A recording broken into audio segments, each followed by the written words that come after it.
Where does the past exist? Is it just in our minds and therefore is under our control? Let's consider. Hello, philosophers. I'm Chico. Welcome to the Philosopher's Bookshelf, where we consider a book from a philosopher's perspective. Today, we're looking at the book 1984 by George Orwell. This is one of those have to read it. If you haven't read it yet, then you got to read it before you can consider yourself an informed person. That's the kind of level of book this is. It is a fascinating book about a guy named Winston Smith who lives in the futuristic year of 1984, where English socialism has taken over England, or as it's now known, Airstrip 1. In this place, things are pretty bleak.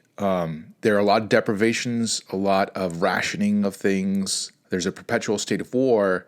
Rockets explode every once in a while over England, but for the most part, the war is off in other places. So, but there is life is dirty and tough, and you have to eke out a living. But what really makes things difficult isn't the fact that there's so much less of everything and there's so much poverty, and that's not really what makes things so bad. What makes things so bad is that you are watched all the time, 24 hours a day, for the possibility of thought crime. You're watched by telescreens, which are always on, that are in everybody's house, and including at work, everywhere, basically. And these things can see you and hear you, and you never know exactly when they're being monitored, but so it's sort of like the panopticon, if you're familiar with that, with Jeremy Bentham.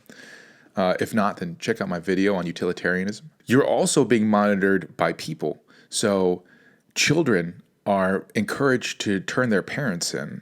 In fact, this is something from very early on. They are sort of trained to be child heroes, and they're lauded in public as heroes. Friends are encouraged to turn in friends. Spouses are encouraged to turn in each other, and the spousal relationship is horrible in the first place. It's not like you get to marry for love. It's you marry because the party, the Socialist Party, has said that it was okay, and they don't approve of you marrying somebody that you might be attracted to or somebody you might like. They approve of somebody just because you are going to procreate for the sake of duty of the party. Yeah, the idea is that you're always being watched. In fact, the slogan is, and this is plastered in posters everywhere, that Big Brother is watching you, where Big Brother is sort of the figurehead of the Socialist Party. What happens if you're caught for thought crime? You are turned into the thought police, where you are brought into the Ministry of Love, which is called the Ministry of Love, where you are tortured mercilessly until you repent of your ways, and they convert you into a upstanding citizen, and then they shoot you. And a thought crime isn't even necessarily a crime that you commit that's been written down. There are really no laws that have been written down. There are just things that are for or against. That basically, if you do say or even have a facial expression that betrays you as thinking that something negative about the party, or that they might be wrong about something, or that things aren't as good now as they had been previously, so anything like that, that is considered a thought crime. So anything like that, you can go to the thought police and get tortured and mercilessly. So how do you avoid thought crime when you know that the party has made a mistake, or you know that things aren't as good now as they were back then? What do you do? Well, you adhere to a process called doublethink. Doublethink is what they call reality control. And here's a list of things that you need to be able to do. You need to be able to know and not know at the same time. So in other words, like when somebody asks, you know it's true, but you need to be able to not know it at the same time. You need to be conscious of the complete truthfulness while telling carefully constructed lies. You need to hold simultaneously two opinions which cancel each other out. You need to be able to use logic against logic. You need to repudiate morality while laying claim to it. So you need to be able to say morality is a joke, and then at the same time saying you're wrong for whatever you're doing. Believe democracy is impossible, and at the same time believe that the party is the guardian of democracy. You need to be able to forget what is necessary to be forgotten, and then draw it back when it's needed, and then totally forget it again. And then, most importantly, you need to be able to apply this process to itself. In order to understand doublethink, you need to use doublethink. The idea basically is you need to be able to believe things you know to be false and truly to believe them, or to believe things that are totally contradictory and hold to them at the same time. And you do this if the party says that they are true. You totally believe these things so long as the party says they are true. This is postmodernism if you took it seriously, basically. If the postmodernist view of the world, saying that, truth is in the eye of the beholder and everybody has their own truths, but then they're contradictory truths, how do you deal with that? If you took that seriously, you would say, well, this is both true at the same time that this is true, even though they're contradictory. How would you believe that? I don't really even know. The process would be doublethink. Some way to force your mind to believe in both things at the same time. And they say that it's possible because man is infinitely malleable, which I think is questionable. I don't think man is infinitely malleable, but we are pretty malleable. So maybe this is possible. But now, how is it possible for you to do such a thing? How is it possible for you to doublethink? Here's where I think things get interesting, because the Socialist Party in this book holds to some sort of like PostKantian type of view of reality, where reality only exists in the mind, and specifically only in the collective mind. So they hold that because we can't prove that the real world is out there, you can't prove, they say, that the world exists beyond our perceptions, that all we really have is the perceptions that we have of the real world. We don't get to the real world itself. And this is, just so you know, this is heavily skewed philosophy. So it's a specific kind of philosophy that is not necessarily. This is like Cartesian philosophy. So Aristotelian epistemology would not hold that. Aristotelian epistemology would say that, no, in our perceptions, we are getting at the real world through our perceptions. We are getting the form of the things themselves. But for Cartesian philosophy, basically past Locke, what we're getting in our perceptions are copies of the things themselves. We're not getting the things themselves. So when I see this book, for example, I'm not seeing the actual book. What I'm seeing is an image of the book that is being delivered to my mind. So I don't know that how do I know that there is an actual book, a real book out there? I don't. So I can't prove that it's out there because all I have is the image. So they conclude, therefore, there is no real book. Now, that's a non sequitur. Just because you can't prove it doesn't mean that it's not there. But in any case, that's what they believe. But what's interesting is that you would think, this is the conclusion for most people that go this route, is to say, wow, nothing exists except for me. I'm the only thing that exists because there's just my perceptions. But you would think that other people, you wouldn't be able to say that other people exist, because the only way that you know other people exist is through your perceptions. But they hold that the only way that you know anything is because there are multiple perceivers. So they're sort of taking it on faith that there are multiple perceivers perceiving the same thing, and that reality exists the same way in all of the perceivers. And somehow we have access to this reality, and we're like accurately communicating to each other through this reality that only exists through our minds, which is a bizarre thing. But it is something that's actually the way that Kant believed the phenomenal world worked. He actually did believe that there was a noumenal world at the same time. So he believed something that made a little bit more sense. But that whole idea that the phenomenal world is sort of this nexus that we all are plugged into, that was something that Kant held to. And the Socialist Party in this book would say that you don't know, so you think that your perceptions are the only thing you can know. False, because you can be wrong, you could be deceived, but the collective can't be deceived, right? The collective together looks at something and says, wait a second, no, this is the wrong, you saw something wrong. It's only in our sort of democratic, voting on it that we actually get to the correct answer of what a thing is. So if you saw, let's say, a stick bent in water, and you thought, oh, look, that stick is bent, we as a collective would say, no, let's all look at that and take into account the fact that light bends, and then we would say, no, you were deceived.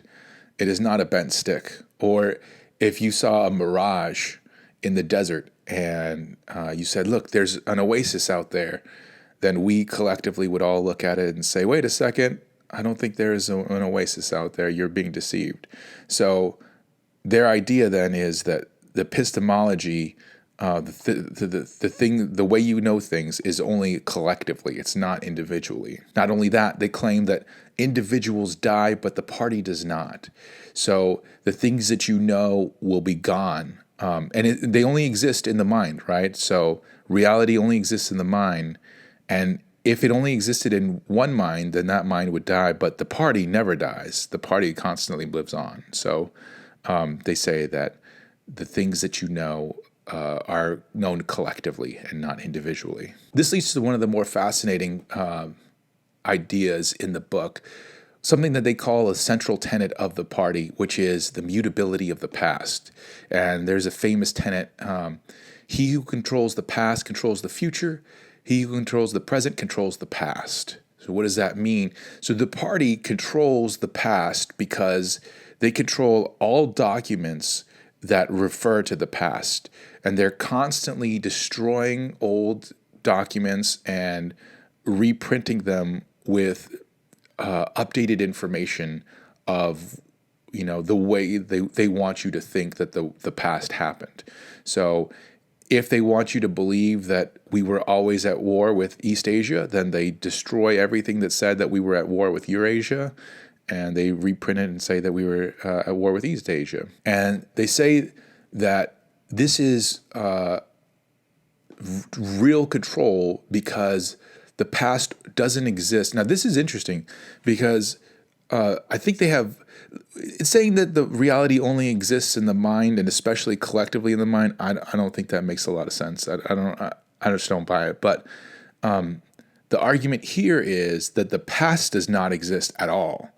Now, this is something you could hold even if you hold that reality is actually out there, which they don't hold. They don't think that reality is actually out there. But if you held that reality is real, that it's really, outside of your mind, you still would have to have the question, where is the past? Because the present is existing right now, but the past is no longer existing. So where is it? The party argues that the only place that the past really exists is in memories and in documentary evidence. And they say we control all the documentary evidence and we control the memories by controlling our people. And they control the people through the weeding people out for thought crimes and forcing them to doublethink and, watching them all the time to make sure that they are believing what they want, what you want them to believe. So it's interesting. does the past exist anywhere? If you believe in what's called a B theory of time, then you believe that the past exists in the same way that the present exists. What you believe is that there's like what's called a block theory. There's actually multiple theories, but the easiest one to see is like a block theory of time, where you just have time as like a fourth dimension, and it's just as real as the other three dimensions. It's not like changing in any way. It's just considered it like just like the X, Y, and Z dimension. Just consider it a fourth dimension, and you have the same kind of directionality that you have in all the other dimensions. The only difference is that we have an illusion in our brains that causes us to think that there is some kind of passage of time when we're going from one location to another location. And that's the only thing. I don't really buy that theory, so it doesn't seem like very plausible to me. But the other thing is, if you believe in God, you believe that God's memory holds all of time. Well, God's knowledge, I should say. It wouldn't really be memory per se. Like he doesn't really remember things. He just knows everything. So in God's knowledge, he has all of history, past, present, future. So the past would exist there too. So there is, in both of those views, an existence for the past. But if you don't believe in either one of those things, then you do have this question: is where does the past exist? Kind of spicy question. Another philosophically interesting idea in this book I found was Newspeak. So Newspeak, the idea is to take the English language and basically completely butcher it. What they want to do is to make it incredibly efficient by getting rid of all synonyms and getting rid of even antonyms and replacing them with prefixes. So instead of saying good and evil, you would say good and ungood. Why? Because evil is just like an extra word that you have to learn. Why not say good and just ungood, just the opposite of good? So you get rid of a whole bunch of words. So part of the idea is supreme efficiency, but the other part is if you control the language, you can control thought. So that's the idea. You take out words that allow people to think rebellious thoughts. And they don't really explain in the book what those words might be. But the idea here is a philosophical one that if you don't have the word, you can't think of the thing. In other words, that thought is language. And I don't quite agree. I think that thought is concepts, and concepts are typically, are always, I guess, expressed through words. And so we almost always have a word for a concept, but we can still think of concepts without words. It's just not very often that we do that because we're constantly expressing the concepts that we have. So I don't think that Newspeak would be, if successful, would be totally like destroy our ability to think of rebellious things. I think that we would be able to have concepts and they would just give rise to, like new words. I think this is just how it works, right? We have concepts. Otherwise, where do these words come from in the first place, right? It's not like they were always there and that's the way we thought. It's that we generated concepts and then we generated words to go with those concepts. So, but it is very difficult to think without the words. Like it's really hard to think of something if you don't have the words to express that concept. Just think about like if you've ever had the experience that the word is on the tip of your tongue and you're searching for the word and it just can't quite nail it down, right? It leaves everything really nebulous, what you're trying to say. Like your thoughts are nebulous because you're kind of going in the right direction, but if you had that right word, it would just frame everything perfectly. That's a difficulty of thinking. So the words definitely are vehicles for our concepts, and they're very helpful. But I don't think they're everything. And of course, the biggest question in looking at 1984 is, what about socialism, right? Socialism is the whole point of the book. It is a critique of socialism. I don't know if you know this, but George Orwell actually was himself a socialist. He was a socialist that just was a really harsh critic of other socialists. So he was a socialist that was kind of like an anti-totalitarian socialist. So he saw all these other socialisms that were appearing, and he wanted to he wanted to critique them because he saw these dangers in them. But he still, to his dying day, believed that there was this one socialism that would work. He was like still a believer in freedom of the press, freedom of speech, and things like that. He believed, though, that there should be democracy in your socialism. So